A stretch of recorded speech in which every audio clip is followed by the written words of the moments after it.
വന്ന് വണ്ടി കയറ്, ഒരു ചെറിയ പണിയുണ്ട്. വാടാ. പതിവിന് വിപരീതമായി വാവച്ചൻ വളരെ സീരിയസ് ആയിരുന്നു. അയാളുടെ കണ്ണിലെ തീ എനിക്ക് കാണാമായിരുന്നു. 25 വർഷം, നീണ്ട 25 വർഷങ്ങൾക്ക് ശേഷം ചാവേർ അന്തോണിയുടെ മരണത്തിന് കാരണക്കാരനായ ആ പടക്കം പൊട്ടിച്ച പയ്യനെ വാവച്ചൻ കണ്ടെത്തിയിരിക്കുന്നു.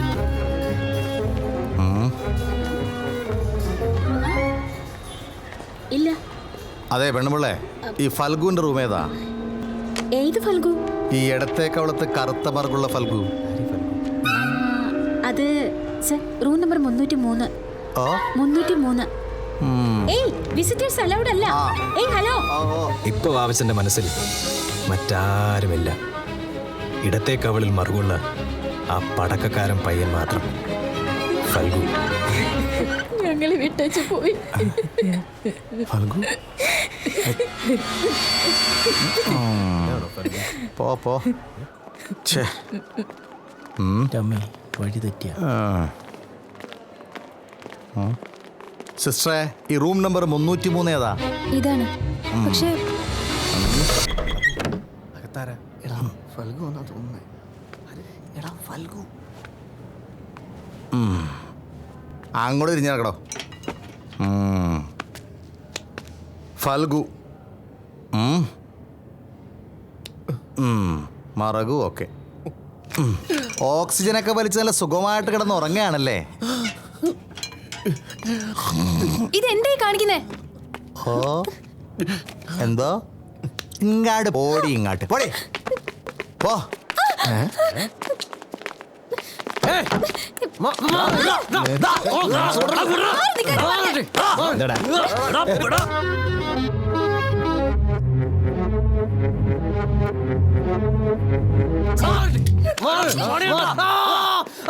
ഇങ്ങോട്ട്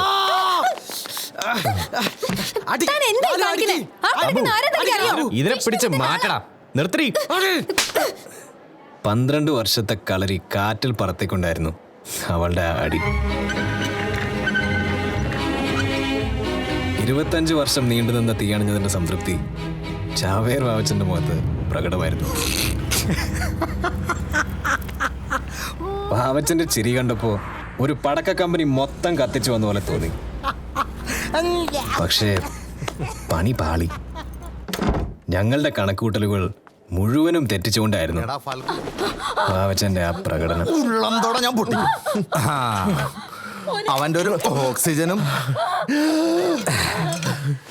എന്റെ ചേട്ടനെ നീ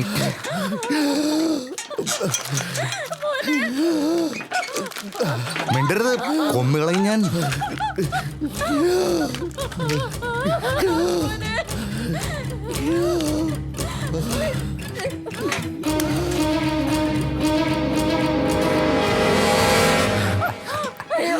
നീ ഊതിക്കെടുത്തില്ലേ വാവച്ചനോട് കളി.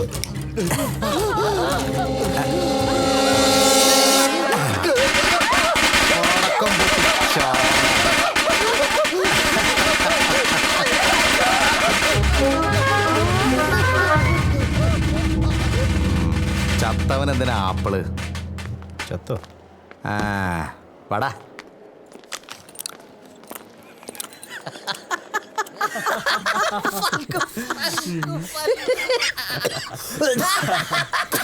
എടാ വികടാ, നീ അധികം ചിരിക്കണ്ട. നീ ഉണ്ടാകുന്നെങ്കിലും വാവച്ചൻ അബദ്ധം പറ്റിയേനെ.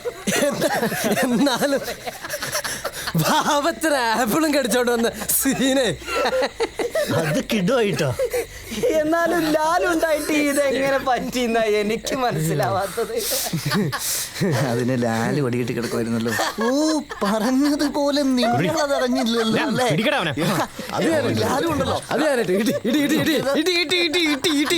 എല്ലാ ദിവസത്തെയും പോലെ ഒരു സാധാരണ ദിവസം മാത്രമായിരുന്നു ഞങ്ങൾക്കത്. പക്ഷേ ഞങ്ങളെ ഞെട്ടിച്ചുകൊണ്ടായിരുന്നു ആ വാർത്ത വന്നത്. വാവച്ചനെ കൊന്നടാ.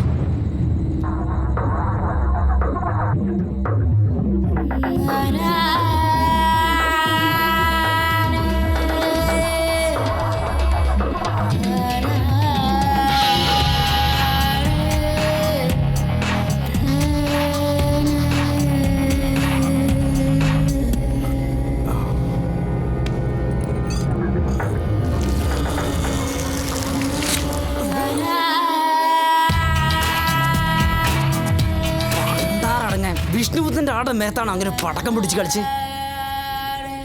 ആരേ വിഷ്ണുബുദ്ധൻ? ആരേ വിഷ്ണുബുദ്ധൻ? എടാ വിഷ്ണുബുദ്ധൻ അറിയില്ലെന്നും. എടാ അങ്ങേരുടെ കയ്യെത്താത്ത നാടില്ല. ഇന്ന് പണി കിട്ടും, ഉറപ്പാ. നമുക്ക് ഇപ്പൊ തന്നെ എങ്ങോട്ടെങ്കിലും തന്നെയല്ലോ. തന്നെ ഇപ്പൊ തന്നെയോ? എങ്ങോട്ട്? നമുക്കെന്നാ സേതുവിന്റെ വീട്ടിലേക്ക് പോയാലോ? ഈ ചെറിയ കേസ് നമ്മൾ അവിടം വരെ എടാ പോകണം. നിനക്കയാൾ അറിയാത്തോണ്ടാ. നീ വാ ലാലു. നിനക്ക്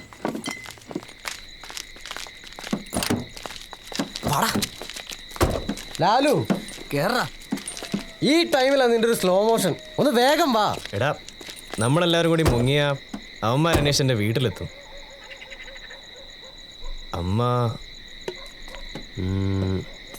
അമ്മയെ നമുക്ക് വേറെ എങ്ങോട്ടെങ്കിലും മാറ്റാം. കറക്റ്റ് 10 മണിയാകുമ്പോൾ നിങ്ങൾ പഴയങ്ങാടി എത്തണം. ഞങ്ങളും കൂടെ എത്തിയാ പോരെ? മിണ്ടാരാ.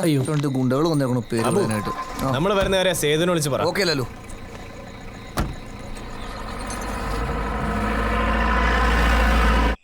അമ്മേ അമ്മേ ഇവിടെ കിടക്കുകയാണോ? ഇതുവരെയായിട്ടും റെഡി ആയില്ലേ? പെട്ടെന്ന് എഴുന്നേറ്റേ. പെട്ടെന്ന് റെഡി ആവാനോ? എവിടെ പോവാനോ? അത് നമുക്കൊന്ന് അമ്മാവൻ്റെ വീട് വരെ പോവാം. നോക്കിയാലോ അമ്മേൻ്റെ ഒരൊറ്റ സാരി. സത്യം പറഞ്ഞമ്മേ, നമുക്കൊന്ന് പോയി വരാം. ആവൂ, ഇപ്പോഴെങ്കിലും നിനക്ക് ഏട്ടനോടുള്ള ദേഷ്യം തീർന്നല്ലോ. അച്ഛൻ്റെ മരണശേഷം ഞങ്ങളെ ഒന്നും തിരിഞ്ഞു നോക്കാത്ത ചെറ്റയാണ് എൻ്റെ പൊന്നമ്മാവൻ. ഇത് മാത്രമായിരുന്നെങ്കിൽ ഞാൻ ചിലപ്പോൾ ക്ഷമിച്ചേനെ. പക്ഷെ ചിത്രത്തിന്റെ ക്ലൈമാക്സ് എന്നെ കാണിക്കാതിരുന്നത് ഞാൻ ഒരിക്കലും ക്ഷമിക്കില്ല.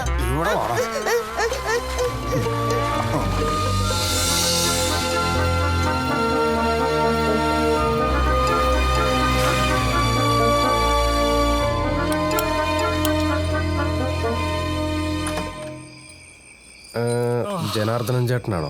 അതെ. ഓ എന്താ കാര്യം? ലാലു മതി. അല്ല താനാരാ?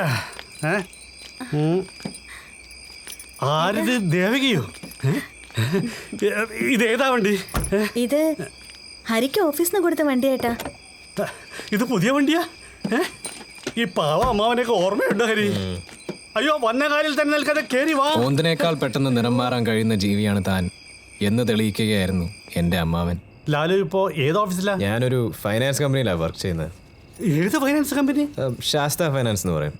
ഹരി അവിടുത്തെ മാനേജറായിട്ടാ. അതെ അതെ. സുമതി പെട്ടെന്ന് ചായ എടുത്തേ. ചായ ഒന്നും വേണ്ട അമ്മായി, എനിക്ക് ഓഫീസിൽ കുറച്ചേറെ പണിയുണ്ട്. ഞങ്ങളിപ്പോൾ തന്നെ ഇറങ്ങും. ഹേയ്, അത് പറ്റില്ല. ഈ രാത്രി നിങ്ങൾ എങ്ങോട്ടും ഇല്ല. അമ്മ കുറച്ച് ദിവസം ഇവിടെ ഉണ്ടാവും അമ്മാവ.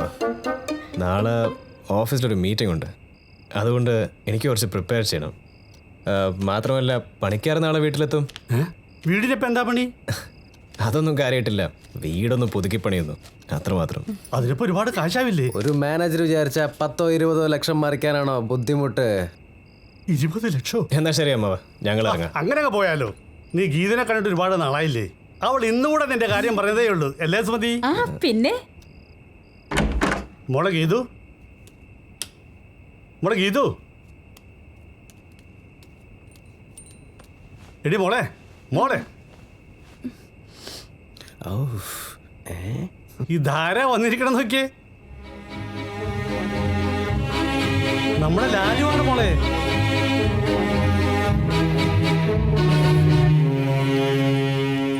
ആ അച്ഛൻ ഇപ്പൊ വരാം. ഹോസ്പിറ്റലിൽ നടന്നതുപോലെ എൻ്റെ അമ്മ അറിഞ്ഞ സത്യമായിട്ട് നിന്റെ വീട്ടുകാരെ ഞാൻ കത്തിച്ചാണ്. അറിയാലോ എന്നെ. ശാസ്ത ഫൈനാൻസിൽ നിന്ന് ഒരു 6 ലക്ഷം രൂപ ലോൺ എടുത്തിരുന്നു ഈ വീട് കെട്ടാൻ തന്നെയാ. ലാലു മാനേജർ ആയതുകൊണ്ട് കുറച്ച് ഇളവ് കിട്ടിയായിരിക്കും അല്ലേ? ലോൺ അടച്ച് തീർത്തു എന്ന് തന്നെ അങ്ങ് വിചാരിച്ചോ? ഇനി ആ ലോൺ എങ്ങാനും അടച്ചു ഞാൻ അറിഞ്ഞ. അയ്യോ, എന്നെന്താ ഭീഷണിപ്പെടുത്താണോ? ഭീഷണിയായിരുന്നു അത്. ഇനി ചേത്ത അതോർത്തോ. ശരി അമ്മ. അമ്മാവാ ടാറ്റ. ഓ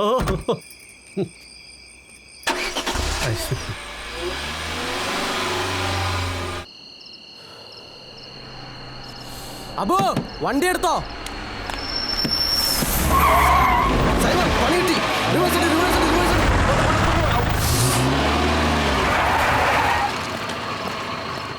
ഇത് മറ്റവന്മാരാ. അനിയന്മാർ ഇങ്ങോട്ടൊന്ന് ഇറങ്ങിയേ. ചേട്ടാ വാവച്ചന് അബദ്ധം പറ്റിയതാ. അതിന് ഞങ്ങളൊന്നും ചെയ്യരുത്. എടാ അനിയന്മാർക്ക് ഒരു അബദ്ധം പറ്റിയാന്ന്. എന്നാലും അങ്ങ് പൊയ്ക്കോട്ടല്ലേ. ഇങ്ങോട്ട് ഇറങ്ങടാ.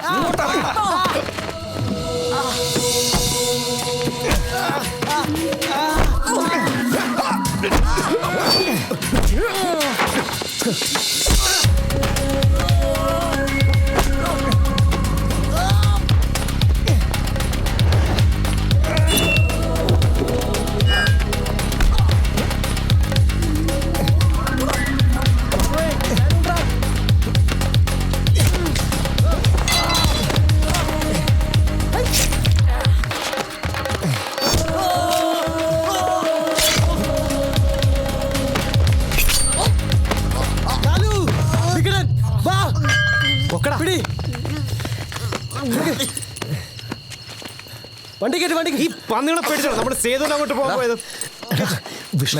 അവൻ വിഷ്ണുബുദ്ധൻ.